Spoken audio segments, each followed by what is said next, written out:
20 साल ही देखें अगर, एनसीपी हो गया, उसके बाद जदयू हो गया, जाप हो गया, एमआईएम हो गया, जन स्वराज हो गया, कांग्रेस हो गया, 20 साल में 6 पार्टी, क्या गारंटी है कि इधर भी टिकेंगे?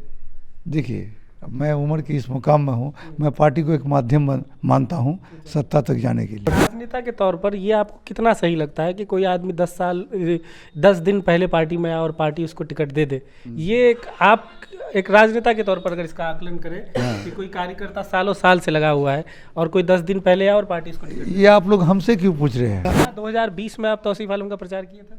नो, नहीं किया था? कभी नहीं। ये आप कह रहे हैं, एकदम लोग उसका सबूत दे दे हमारे कमेंट में तो आप मानेंगे? सवाल पैदा नहीं होता। पिछले 5 साल का जो अंजार नबी साहब का टर्म रहा, टेन्योर रहा, वो उसको आप कैसे देखते हैं? उसमें काम हुआ? नहीं, कार्यकलाप क्रियाकलाप तो रहा, लेकिन पिछले 17 साल की अपेक्षा 5 साल कारगर रहा, ज़्यादा बेहतर रहा। मेरे पास साक्ष्य नहीं है, लेकिन राजनीति में टिकट लेने क्या हो रहा है आप देख ही रहे हैं। मैं आज देखा छोड़ में जाना पड़ा ना, बिल्कुल नहीं। मैं इसके लिए धन्यवाद देता हूँ अपने शीर्ष नेतृत्व को। इलाके में एक चर्चा है इसलिए मैं बोल रहा हूँ, मैं आप पे कोई आरोप नहीं लगा रहा हूँ कि चुनाव से ठीक पहले आपने कुछ ज़मीन उमीन भी बेचा है चुनाव के खर्चे के लिए।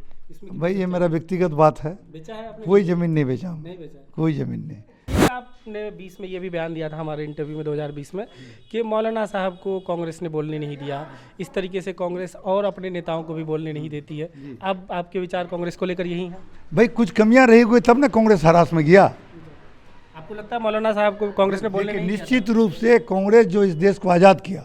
ट्रिपल तलाक के मसले पे मौलाना साहब को कांग्रेस ने नहीं बोलने दिया, आप मानते हैं ये बात? हाँ, मैंने सुना, मीडिया के में देखा, तो उसी पर आपको बोला। क्या हालत है? अभी लगता है अभी सांसद है डॉक्टर जावेद आज़ाद, उनको बोलने दिया जा रहा है कांग्रेस के अंदर? मैं तो देखता हूँ अगले टर्म में उनका बहुत कम था, लेकिन इस बार जाने के बाद बेकार नहीं कहूँगा। हाँ, बेकार नहीं, मैं ऐसा क्यों बोलूँ भाई, लेकिन ये टर्म देखते हैं, हर मुद्दे पर बात करते हैं, बोलते हैं, कुछ बोलने से आया है। मैं जानता हूँ, मेरी जो जानकारी में है, पिछले 15 साल से या 20 साल से 2 या 3 टीचर से ये कॉलेज चल रहा है। तो वही सब बात आती है, इसकी जिम्मेदार कौन है? राजद के आपके विधायक, आपके कांग्रेस के सांसद, उससे पहले कांग्रेस मैं के किसी पार्टी को बदनाम नहीं करता हूँ। मैंने कहा हर पार्टी का मैनिफेस्टो होता है, निस्बोल आयन होता है, जनता के हित की बात करते हैं। मोदी जी भी तो कहते हैं सबका साथ, सबका विकास, सबका विश्वास, लेकिन व्यवहारिक तौर पर मोदी जी करते क्या हैं? हमारा सुरजापुरी मुस्लिम बिरादरी का आरक्षण आज तक लंबित है, हमको बैकवर्ड में दे दिए, वो भी शेख सैयद मुगल पठान लगा के आंशिक रूप से आप ये कर दिए। आज बीसी का भी दर्जा हमको वहाँ मिल जाता, केंद्र में लंबित है, मिलता तो हमारे लोग केंद्रीय नौकरियों में, केंद्र सरकार की नौकरियों में हमको आरक्षण का लाभ मिलता। न वहाँ है हम, न यहाँ है।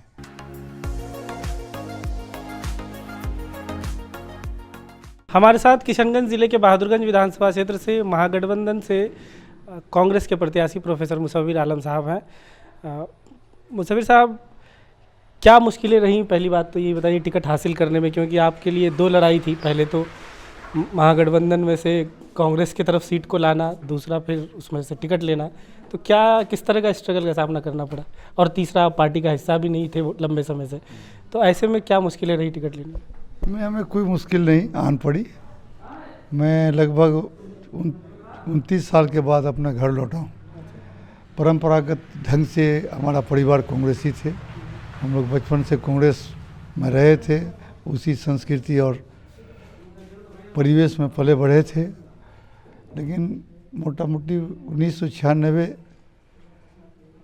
में हम लोग कांग्रेस से बाध्य होकर, कांग्रेस के उस समय के जो कारकुनान थे, जो लोग थे या जो पॉलिसी थी, उससे नए लोगों के परिवेश से कांग्रेस में हम लोग बाध्य होकर उस वक्त के कद्दावर नेता जनाब मरहूम तस्लीमुद्दीन साहब के साथ हम लोग हो गए।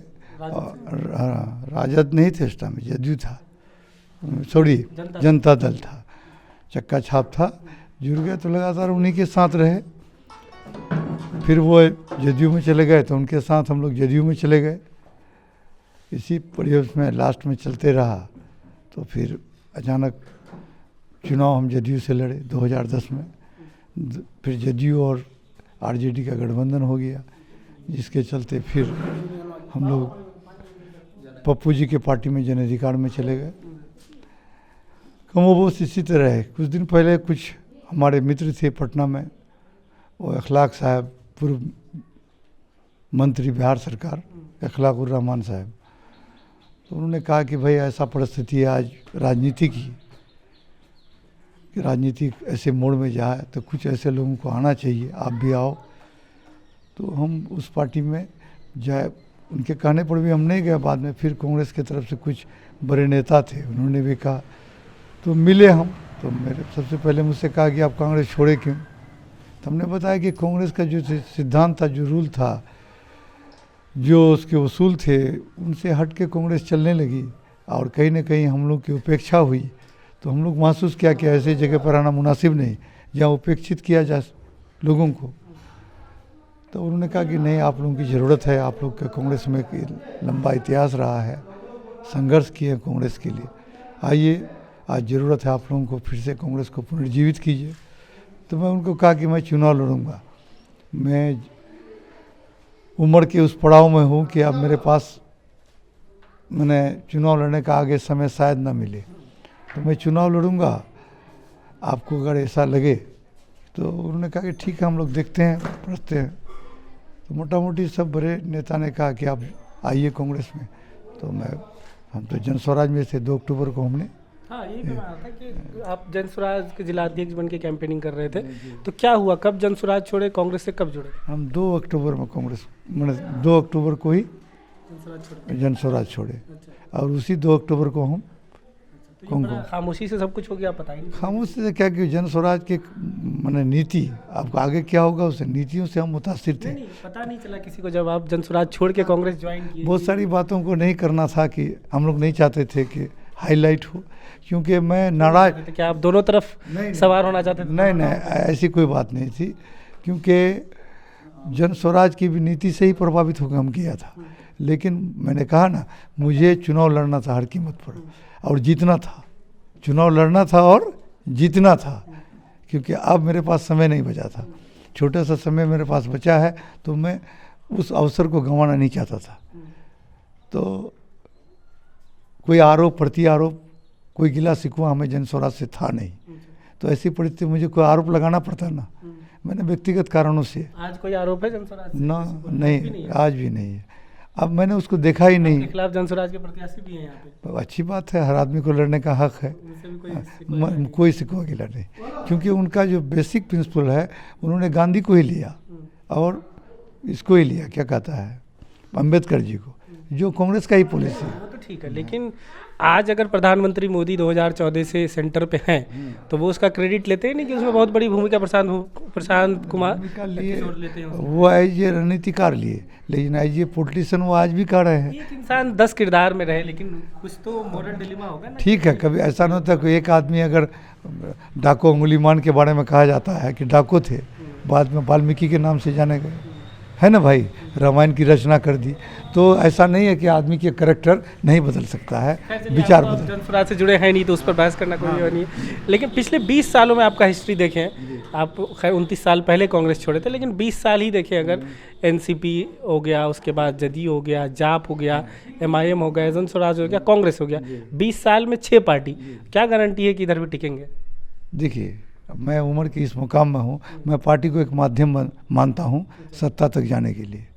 पार्टी कोई मेरा ये नहीं है कि उसका मैं गुलाम हूँ। पार्टी से आपका कोई कांग्रेस से वैचारिक लगाव नहीं है? वैचारिक लगाव तो है ही, शुरू से मैंने कहा कि पारिवारिक लगाव था। पार्टी को साथ नहीं, मैं पार्टी को एक माध्यम मानता हूँ सत्ता तक जाने के लिए।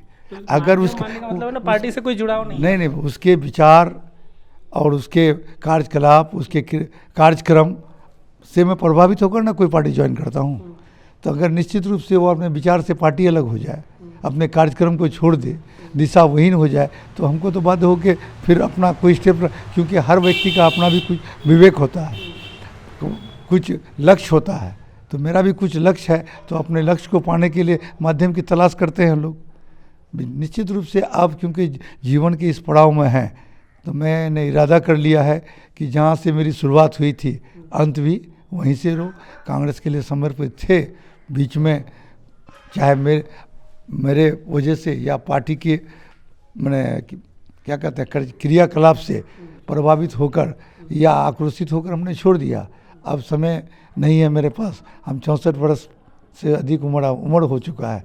तो मैं चाहता हूं कि बाकी बचे हुए जीवन में कांग्रेस ने भी कुछ गलतियां की जिसके कारण इसको पीछे जाना। आज राहुल जी कांग्रेस को अपने मैंने एक ऊर्जा प्रदान किया है, और कांग्रेस के जो सिद्धांत थे, जो उसूल थे, जो मध्यम पड़ गए, मांद पड़ गए थे, उनको पुनर्जीवित कर एक नई दिशा की ओर अग्रसर किया है। तो हम लोग की चाहते हैं कि उनको सपोर्ट करें, हम लोग सहयोग करें। राजनेता के तौर पर ये आपको कितना सही लगता है कि कोई आदमी 10 दिन पहले पार्टी में आया और पार्टी उसको टिकट दे दे? ये आप एक राजनेता के तौर पर अगर इसका आकलन करें कि कोई कार्यकर्ता सालों साल से लगा हुआ है और कोई 10 दिन पहले आया और पार्टी उसको टिकट, ये आप लोग हमसे क्यों पूछ रहे हैं? क्योंकि आपको टिकट नहीं, टिकट मिलने का बात नहीं, आप मेरा संघर्ष को कोई दिखाते हैं। मेरे कोई कार्यकर्ता आज भाई मुख्यमंत्री बदल जाते हैं एक दिन में, 1 घंटा में, 2 घंटा में। ये सवाल हमसे इसलिए पूछ रहे हैं कि कमजोर पर सब कोई दबाव करता है,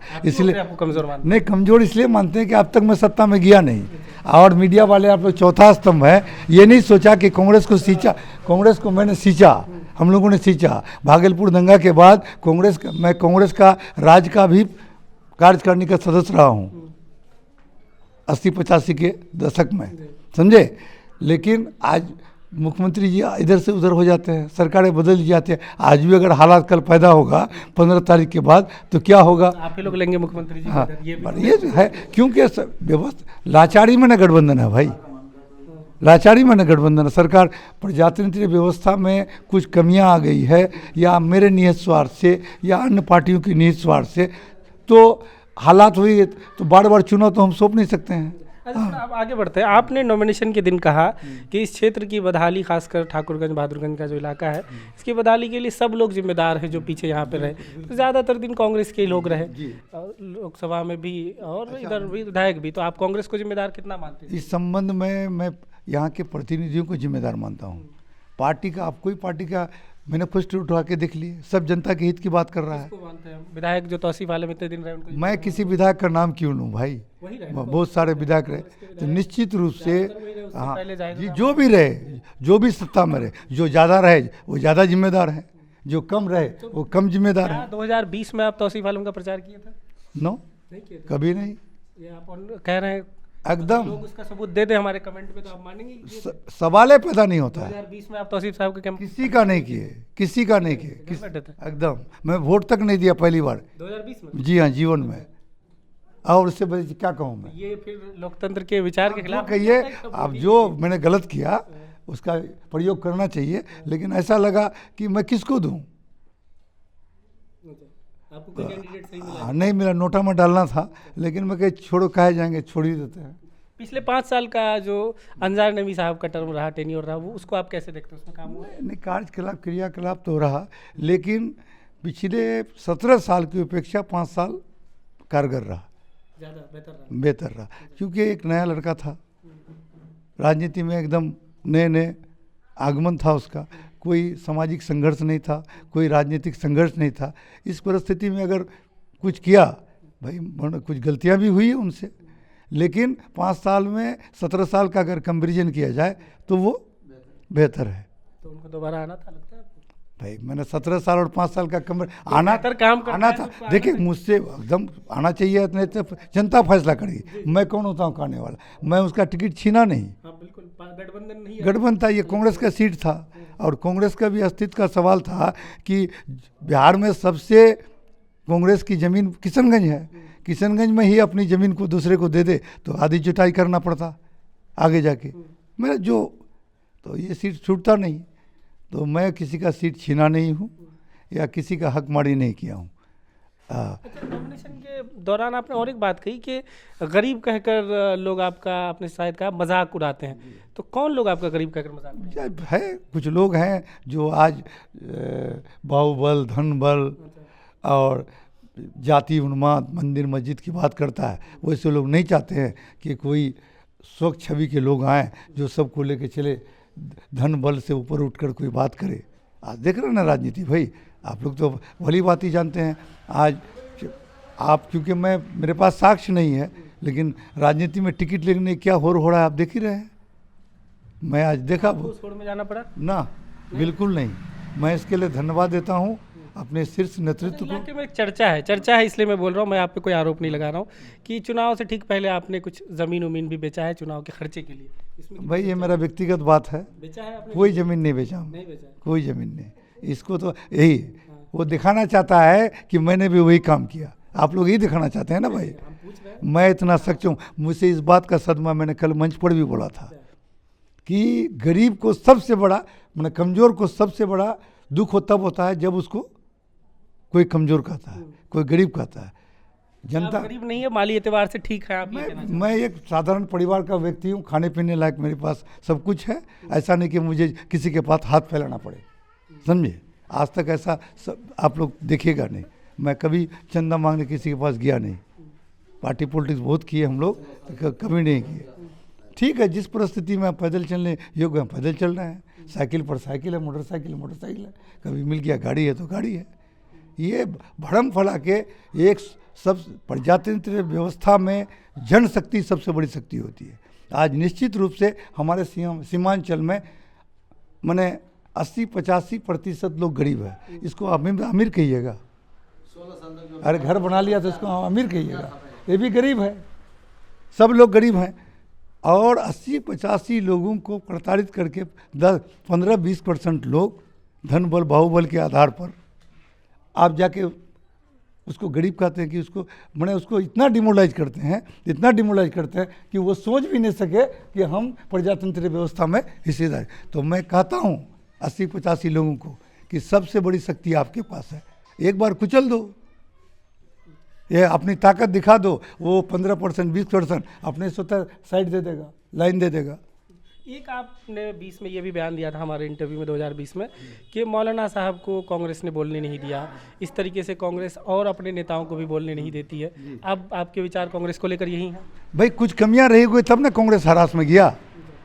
आपको लगता है मौलाना साहब को कांग्रेस ने बोलने नहीं दिया? निश्चित रूप से कांग्रेस जो इस देश को आज़ाद किया। ट्रिपल तलाक के मसले पे मौलाना साहब को कांग्रेस ने नहीं बोलने दिया, आप मानते हैं ये बात? हाँ, मैंने सुना मीडिया के में देखा तो उसी पर आपको बोला। मैं जानता हूँ कि हिंदू धर्म के सनातन धर्म के बारे में जितना मेरा हिंदू भाई समझ सकते हैं, इस बात को रख सकते हैं, मैं नहीं रख सकता। इसी तरह इस्लाम धर्म के मामले में जो कोई मुसलमान हो वो भी मौलाना, तो उसको बेहतर ढंग से पार्लियामेंट में वो रख सकते थे।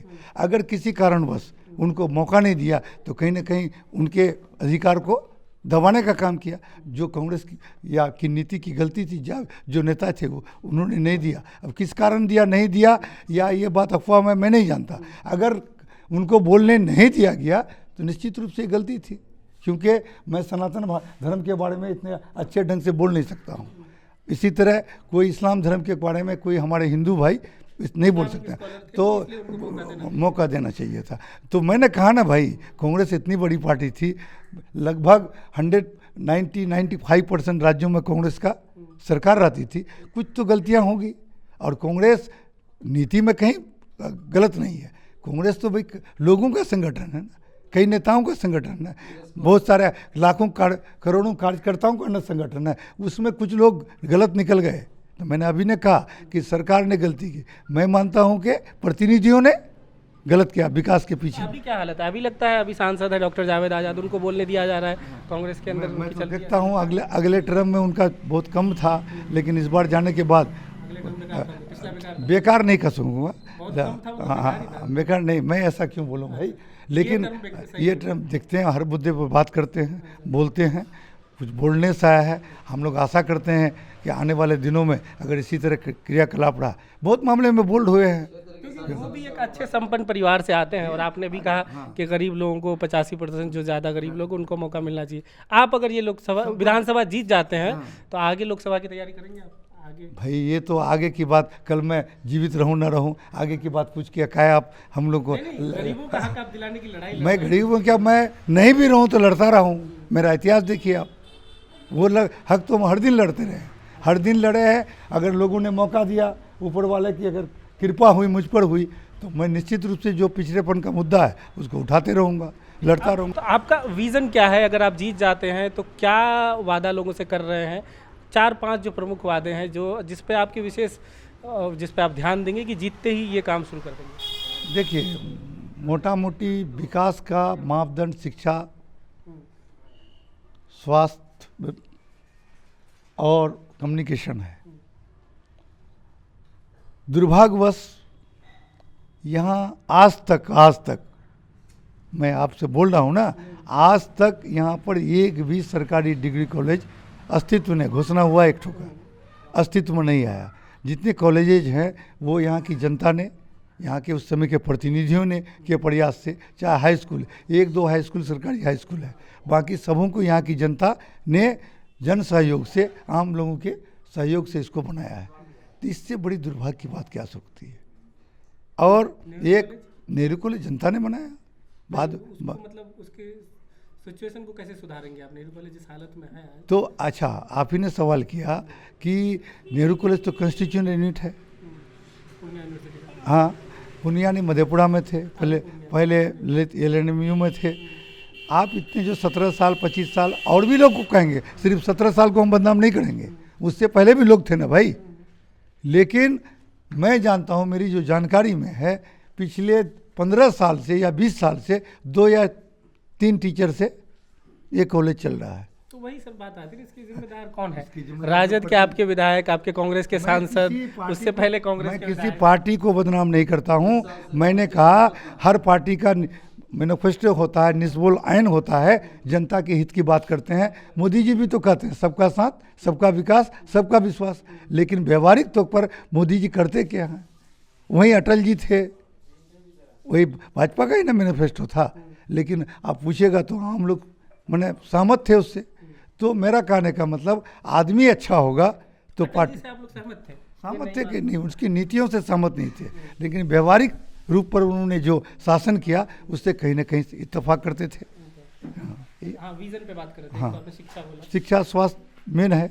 आप स्वास्थ्य के मामले में बता दीजिए क्या है हमारे यहाँ, कुछ है? तो मेरी प्राथमिकता होगी शिक्षा स्वास्थ्य को लेकर के हम लोग टेक्निकल इंस्टीट्यूट खोले जाए।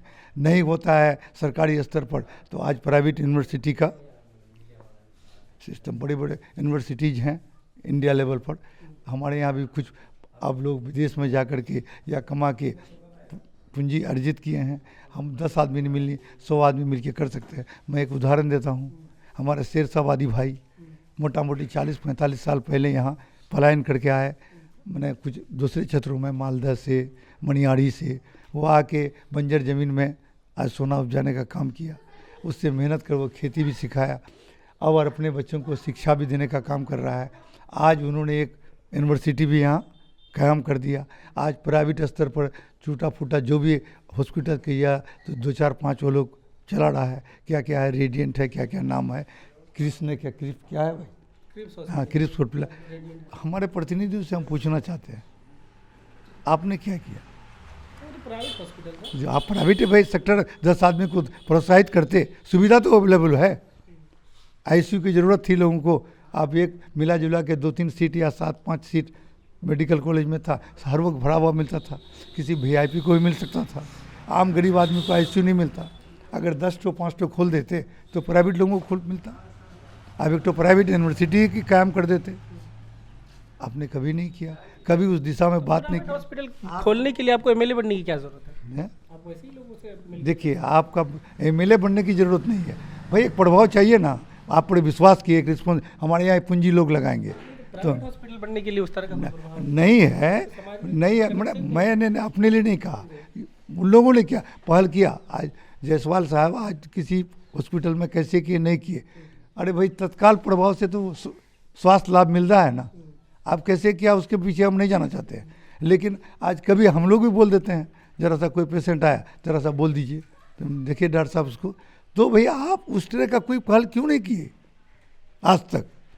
सिर्फ ज़मीन खरीदने में बस मैं कहूँगा, उसके लिए जद्दोजहद करूँगा, सदन में भी उठाऊँगा। अगर नहीं उठा तो प्राइवेट स्तर से भी अपने लोगों को बैठाऊँगा कि भाई दुनिया में प्राइवेट यूनिवर्सिटी खोल रहा है, प्राइवेट हॉस्पिटल खोल रहा है, हम लोग भी कुछ आगे बढ़ो, कुछ करो। क्योंकि यहाँ आगे बढ़ने वाला कोई नहीं है। कोई ऐसा पहल कोई किया? आप तो बहुत दिन से जुड़े हुए हैं मीडिया से, बहुत नौजवान थे उस टाइम से, आपको जानते हैं। तो इस तरह की बातें को करना पड़ेगा ऐसे। स्वास्थ्य, शिक्षा, ये चीज़ हाँ, सबसे बड़ी कुछ पेंडिंग मुद्दा है, लंबित मामला है महानंदा बेसिन। चल रहा है, इतना धीमी 9-10 का योजना है। महानंदा बेसिन की सब लोग सपोर्ट पे नहीं है, आप करते हैं तो उसमें समन्वय पैदा कीजिए। उसमें अगर कुछ त्रुटियां रह गई है, कुछ उसमें दोबारा सुधार करने की जरूरत है, तो सब मिलके उसको उठाइए, पार्लियामेंट में उठवाइए, सरकार के पास रखिए, उसको दूर कीजिए, समाधान कीजिए। आप लंबित छोड़ दीजिएगा। 2009-10 का योजना है, आज 25 हो रहा है साहब, क्या हुआ? पड़ा हुआ है। इसी तरह आप देखिए यहाँ पर क्या बोल रहा है उसको, अनुमंडल हमारा लंबित है, प्रस्तावित है, 4 ब्लॉक प्रस्तावित है। अभी कमेटी को दिया, कैसा साल में कमेटी का, मैंने नीतीश जी से अपना व्यक्तिगत रूप से मिला था कि सर कर दीजिए, छोटा जिला है, अगर 2 अनुमंडल आप नहीं बना सकते हैं तो मैंने व्यक्तिगत उनको सुझाव दिया, एक ही अनुमंडल बना दीजिए, और किशनगंज तो एक रहेगा ही, एक बहादुरगंज और ठाकुरगंज के बॉर्डर पर बना दीजिए, लोगों को सुविधा होगी, प्रशासनिक तंत्र ज़्यादा से ज़्यादा चुस्त दुरुस्त होगा।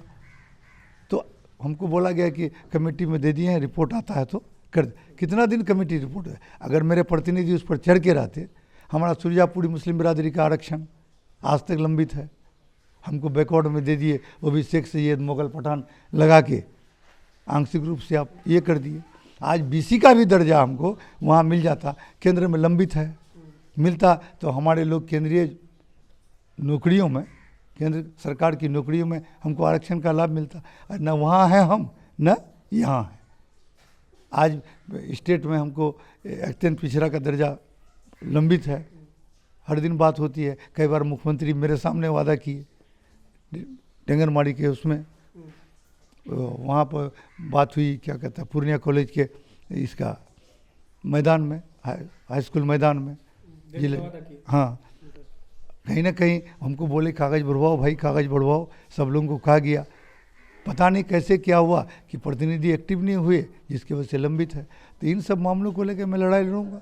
ठीक है, तो आखिरी सवाल है, एक आपने अपने बयान में बोला कि शेरशाहवादी 30-40 साल पहले ही इस इलाके में आए थे। मैंने मोटा मोटी मैं एक्यूरेट नहीं जानता हूँ, जो हमने देखा अपने, उनका तो है कि कई जनरेशन पहले आए। यहाँ मैं इस जिला की बात करता हूँ, किशनगंज बहादुरगंज इलाके में। वो तो मनियारी मालदा वगैरह में तो भाई उसका हम लोग तो जानते हैं ये कि शेरशाहवादी, शेरशाह सूरी के वंशज हैं लोग, और सच सही भी बात है।